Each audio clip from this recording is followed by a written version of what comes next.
नमस्कार दोस्तों, मेरे चैनल पे आपका स्वागत है। मैं लाती हूँ आपके लिए देश विदेश की हिंदी और उर्दू जगत की कुछ सुनी कुछ अनसुनी बेहतरीन कहानियाँ अपने अंदाज में और सटीक उच्चारण में। मेरा एक छोटा सा लक्ष्य है 1000 सब्सक्राइबर्स का, तो कृपया मेरे प्रयास में मेरी सहायता करें और मेरे चैनल को सब्सक्राइब ज़रूर करें। साहित्य की सेवा में मेरा प्रोत्साहन बढ़ाएं और मेरे वीडियोस को लाइक ज़रूर करें। आइए सुनते हैं मुल्ला नसरुद्दीन का एक मज़ेदार किस्सा। अब क्या होगा? करीम सेठ बुखारा का मशहूर साहूकार था। उसका कारोबार दूर दूर तक फैला हुआ था। अपना कामकाज संभालने के लिए उसने तरह तरह के विशेषज्ञों को अपने यहाँ नौकरी दे रखी थी। खुद उसके जीने का तरीका किसी बादशाह से कम नहीं था। होता भी क्यों नहीं, आखिर सेठ करीम के पास बेशुमार दौलत जो थी। एक बार मुल्ला नसीरुद्दीन जब बुखारा आया हुआ था, तब सेठ करीम ने अपने घर पर एक शानदार दावत दी थी। उसने एक तरह से बुखारा के तमाम नामी लोगों को न्योता भेजा था। मुल्ला नसीरुद्दीन अपनी बेमिसाल दाढ़ी और नोकदार टोपी के साथ ही हरफन मौला व्यक्तित्व के कारण बुखारा में अपनी अलग पहचान रखता था। सेठ करीम का आमंत्रण उसे भी मिला।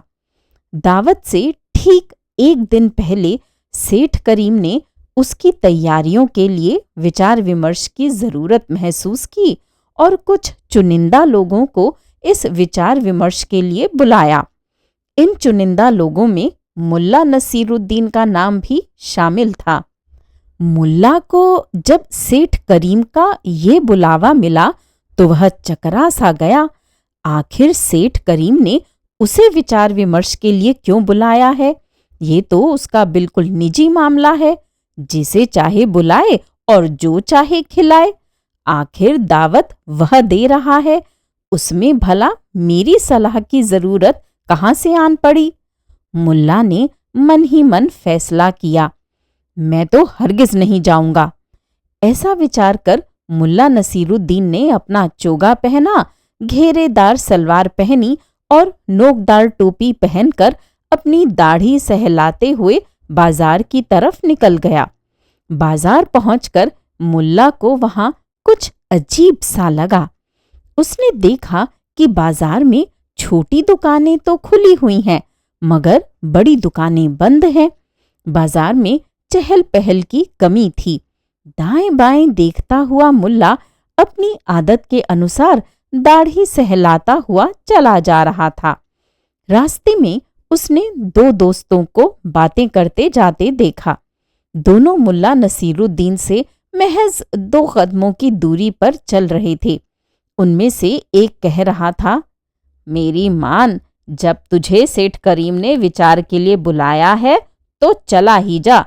कमबख्त बहुत संगदिल है, सनकी भी है। यदि तुम उसके यहाँ नहीं गए तब हो सकता है कि वह इस बात का बुरा मान जाए। और ये तो तुम जानते ही हो कि आधा बुखारा उसकी जागीर है। जिसे वह पसंद नहीं करता है, उसका तो बुखारा में रहना ही मुश्किल है। मुल्ला नसीरुद्दीन ने जब सेठ करीम के बारे में उस व्यक्ति की ये बातें सुनी तो वह अचरज में पड़ गया और अपनी चाल तेज करते हुए उन दोनों के करीब पहुंच गया और उनके साथ चलते हुए पूछा, एक बात बताइए भाईजान, ये सेठ करीम क्या बहुत खतरनाक आदमी है? दोनों ने चौंकते हुए मुल्ला नसीरुद्दीन की तरफ देखा और उनमें से एक ने मुल्ला नसीरुद्दीन से मुखातिब होते हुए कहा, लगता है आपको बुखारा के बारे में कम जानकारी है। सच कहें तो बुखारा की चांदनी का बादशाह है सेठ करीम। बुखारा के बाजार में जितने भी व्यापार चल रहे हैं, उनमें आधे से भी अधिक में सेठ करीम का पैसा लगा हुआ है। पैसे की सनक सेठ करीम पर ऐसे सवार है कि किसी भी आदमी के पास वह अपना एक पैसा नहीं छोड़ता। हिसाब किताब में वह इतना खरा है कि छोटी सी चूक के लिए वह अपने कारिंदों को बड़ी से बड़ी सजा देने से भी नहीं हिचकता। इन दिनों उसे मशहूर होने की सनक लग गई है, इसीलिए वह समय समय पर दावत देता रहता है। इन दावतों से वह बस इतना चाहता है कि लोग उसे शाहखर्च मान लें और उस पर जो कंजूस होने का ठप्पा लगा हुआ है वह हट जाए। सेठ करीम के बारे में मिली इन जानकारियों से मुल्ला नसीरुद्दीन ने उसके पास नहीं जाने का विचार त्याग दिया और तय कर लिया कि वह सेठ करीम के बुलावे पर अवश्य जाएगा और देखेगा कि इस शख्स में ऐसी क्या खास बात है कि लोग उससे इतना खौफ खाते हैं। तभी दूसरे दोस्त ने मुल्ला नसीरुद्दीन से कहा, देखते नहीं हैं जनाब, बाजार की सारी बड़ी दुकानें इस वक्त बंद हैं। सभी दुकानदार इस समय सेठ करीम के पास दरबार लगा रहे होंगे। इतना सुनने के तत्काल बाद मुल्ला नसीरुद्दीन ने भी अपना रुख सेठ करीम के महल की ओर कर लिया और तेज कदमों से चलता हुआ सेठ करीम के पास पहुंच गया। जिस वक्त मुल्ला नसीरुद्दीन सेठ करीम के घर पहुंचा, उस समय सचमुच वहां दरबार जैसा माहौल था। सेठ करीम का रुतबा ऐसा था कि बिना उसकी इजाजत के कोई बोल नहीं रहा था। बुखारा के लगभग सभी बड़े लोग वहां बैठे थे। मुल्ला नसीरुद्दीन को भी एक आसन पर बैठा दिया गया। खबास उसके लिए शरबत ले आया। पहले ही घूंट में शरबत से जो तरावट और स्वाद मुल्ला नसीरुद्दीन को मिला, उससे वह समझ गया कि ये शरबत कुछ खास है। मुल्ला नसीरुद्दीन धीरे धीरे शरबत के घूंट भरने लगा और वहां जो कुछ भी हो रहा था उसे संजीदगी से देखने लगा।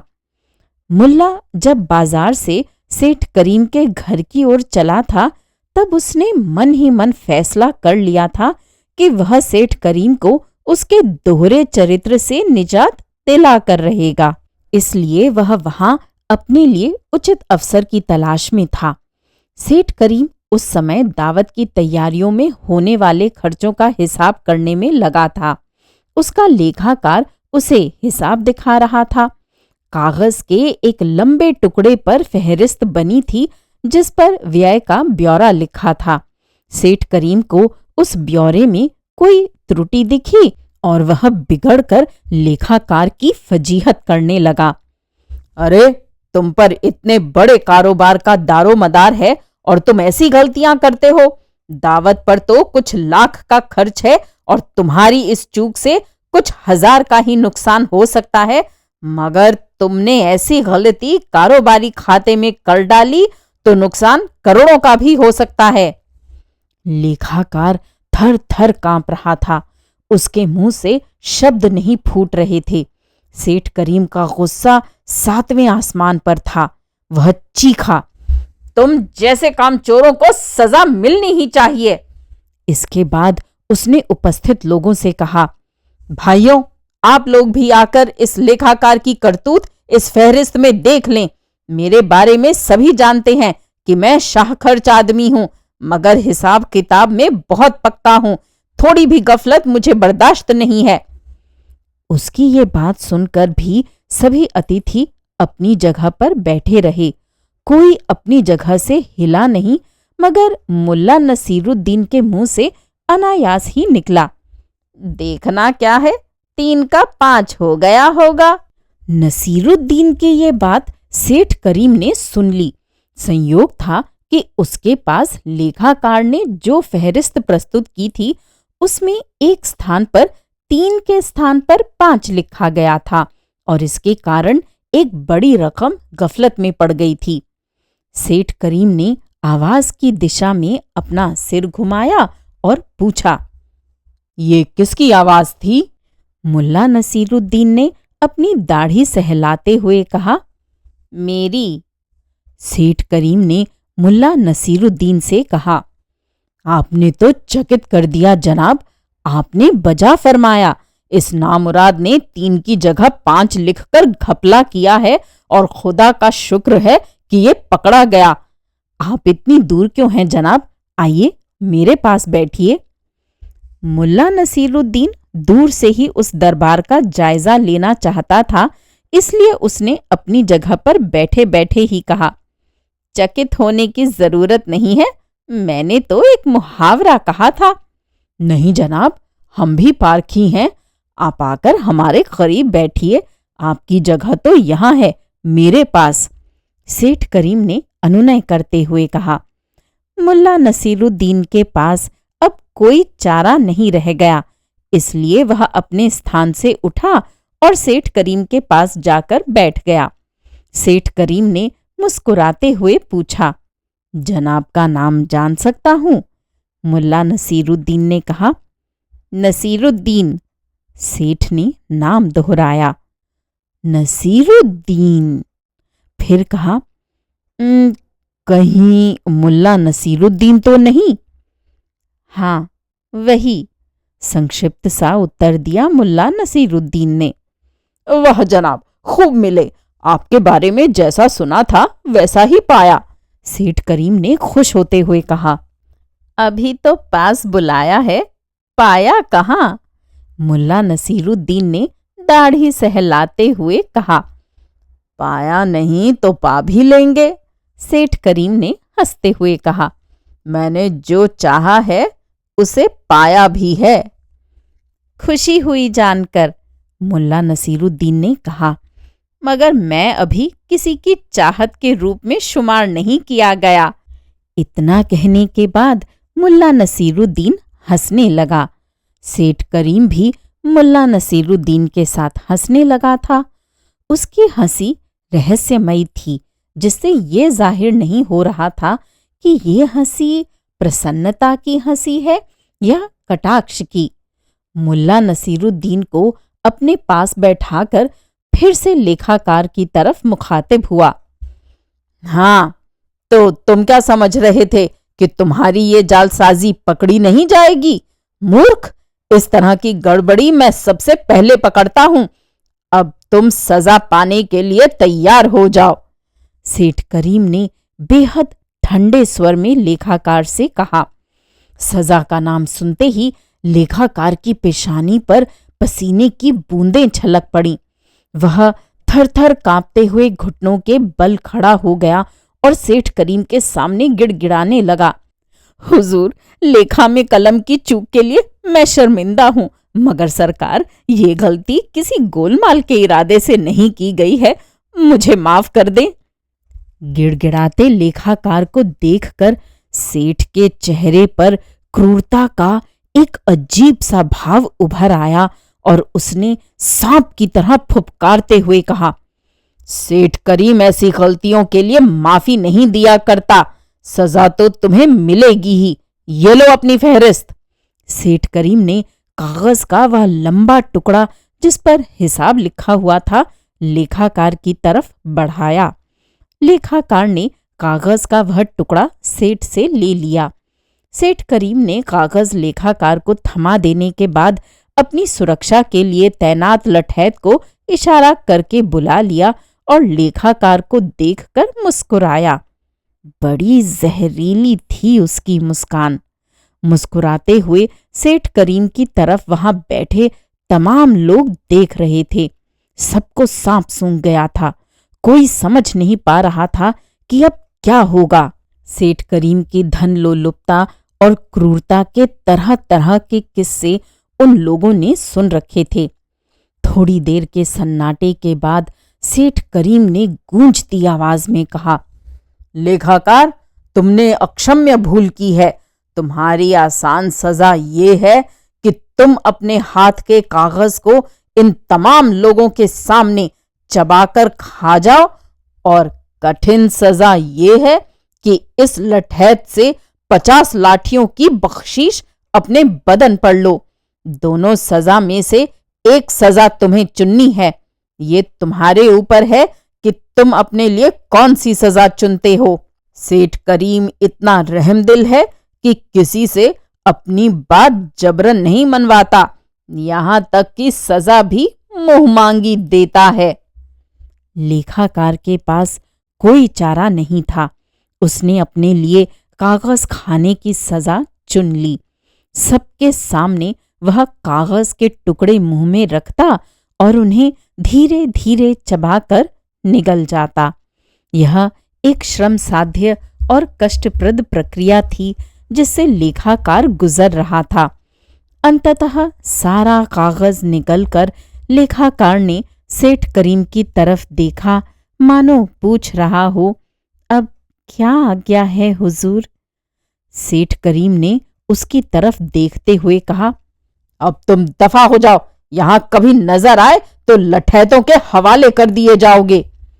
लेखाकार बहुत गिड़गिड़ाया, मिन्नतें की, मगर सेठ करीम ने उसकी तरफ ध्यान ही नहीं दिया और वह मुल्ला नसीरुद्दीन की तरफ मुखातिब हो गया। मुल्ला साहब, हमारा कारोबार पूरी दुनिया में फैला हुआ है। सुई से लेकर जहाज तक हम खरीदते और बेचते हैं। बुखारा में जितने भी कारोबारी हैं, उनका कारोबार हमारे ही बूते चलता है। आज से आप हमारे लेखा विभाग का जिम्मा संभालें। मुझे आप जैसे तेज दिमाग इंसान की शिद्दत से तलाश थी। खुदा का शुक्र है कि आप मुझे मिले हैं। मगर सेठ साहब, आप मुझे गलत समझ रहे हैं। मैं हिसाबी नहीं हूं। मैंने तो मुहावरा कहा था, आपने उसे हिसाब समझ लिया। मुल्ला नसीरुद्दीन ने सेठ करीम से अपना पिंड छुड़ाते हुए कहा, नहीं मुल्ला नसीरुद्दीन, हम भी आंख वाले हैं। ऐसे ही हम इतने बड़े कारोबारी नहीं हो गए हैं। इंसान को पहचानने की कुव्वत तो मुझ में है ही। ना नुकुर से काम नहीं चलेगा। अभी से आप लेखा विभाग का काम संभाल लें। अब सारे खर्चों का ब्यौरा आपके पास पहुंचा करेगा और सारी लेनदारियां व देनदारियां आपको बता दी जाएंगी। आपके जैसे व्यक्ति को ये हिसाब किताब समझने में देर नहीं लगेगी। मुंह मांगा वेतन आपको दिया जाएगा। यदि आप चाहें तो वेतन की रकम पेशगी ले सकते हैं। बेचारा मुल्ला नसीरुद्दीन पड़ गया सेठ करीम के चक्कर में। उसकी हालत ये थी कि न तो हाँ कहते बन रहा था और न ही ना कहते। अंततः 100 अशर्फियां प्रति माह रहने खाने की सुविधा और तीमारदारी के लिए 2 आदमियों की देनदारी पर मुल्ला नसीरुद्दीन को सेठ करीम ने लेखा विभाग की जिम्मेदारी सौंप दी। मुल्ला नसीरुद्दीन उसी दिन से सेठ करीम के कारोबार का नया लेखाकार मुकर्रर हो गया। संयोग की बात थी कि मुल्ला के काम संभालते ही 10 लाख अशर्फियों की एक लेनदारी का पता चला। उसके कनिष्ठ कर्मचारी मुल्ला से पूछने आ गए कि ये डूबी रकम अब कैसे निकलेगी। 10 साल पहले पानी के एक जहाज की बिक्री में ये रकम लटक गई थी। मुल्ला ने कहा, सूद समेत इस रकम की वसूली की जाएगी।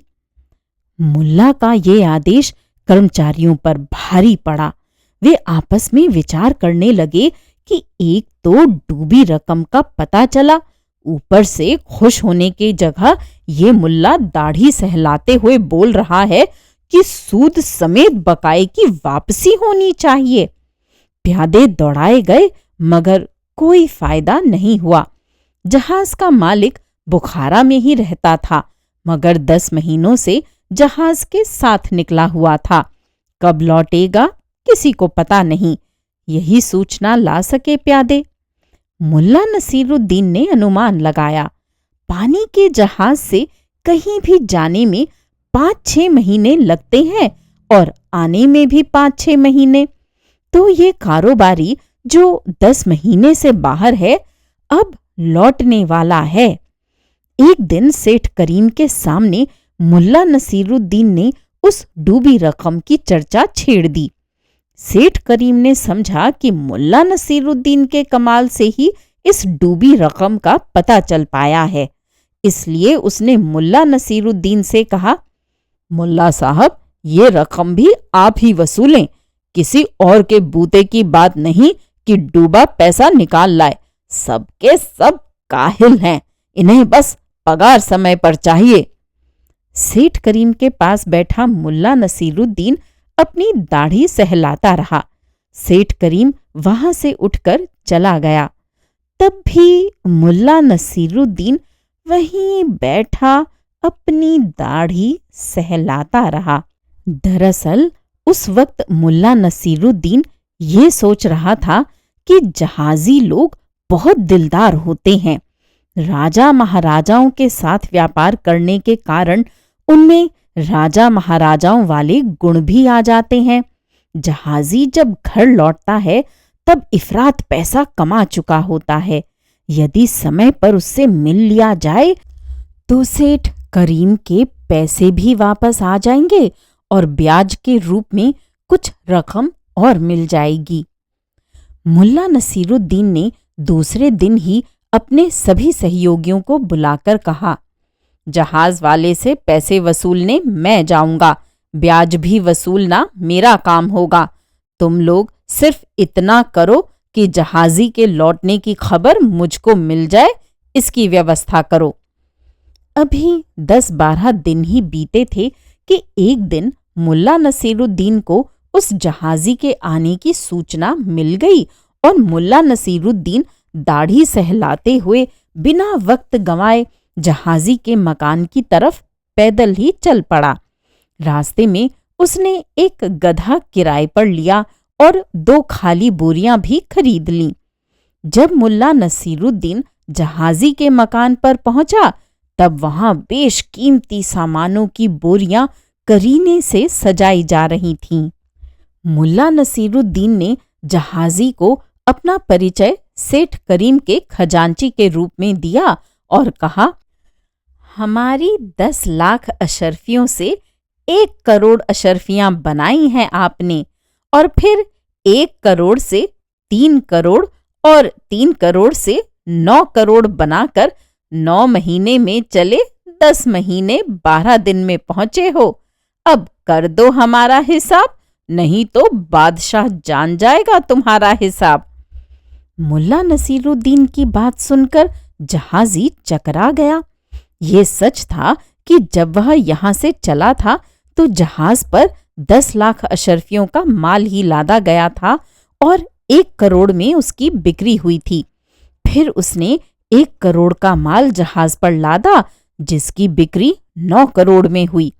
यदि बादशाह को उसकी कमाई का पता चल जाए तो आधी कमाई नजराने में चली जाएगी। ऐसा सोचकर जहाजी ने मुल्ला नसीरुद्दीन को आदर से बिठाया और उसने 10 लाख अशर्फियां दी और सूद मांगने पर 3000 अशर्फियां और दी। इसके बाद मुल्ला के आगे हाथ जोड़ लिए। मुल्ला नसीरुद्दीन ने अशर्फियों को बोरों में बंद किया और गधे पर बोरों को लादकर सीधे सेठ करीम के पास पहुंचा। सेठ करीम उस समय अपनी बेगम के साथ था। किसी को उसके कमरे की ओर जाने की इजाजत नहीं थी। कमरे के बाहर जनखों का पहरा था। जब मुल्ला के बार बार कहने पर भी कोई सेठ करीम को खबर करने के लिए तैयार नहीं हुआ, तब मुल्ला नसीरुद्दीन ने चीख चीख कर कहना शुरू किया, सेठ करीम सुनो, एक गधा अशर्फियों के साथ खड़ा तुम्हारे दरवाजे पर तुम्हारा इंतजार कर रहा है। सेठ करीम के कानों तक मुल्ला नसीरुद्दीन की आवाज पहुंची। वह अपने कमरे से ये सोचकर बाहर आया कि मुल्ला नसीरुद्दीन बिना कारण तो आया नहीं होगा, जरूर कोई बहुत जरूरी बात होगी। सेठ करीम ने अपने घर के दरवाजे पर पहुंचकर कहा, आओ मुल्ला नसीरुद्दीन। नहीं सेठ करीम, आज मुझे नहीं, इस गधे को बोरे सहित कमरे में बुलाओ। 10,03,000 अशर्फियां ये गधा जहाजी के घर से ले आया है, मुल्ला नसीरुद्दीन ने कहा। सेठ करीम को समझ में आ गया कि मुल्ला नसीरुद्दीन जहाजी के पास से उसकी डूबी रकम सूद समेत निकाल लाया है।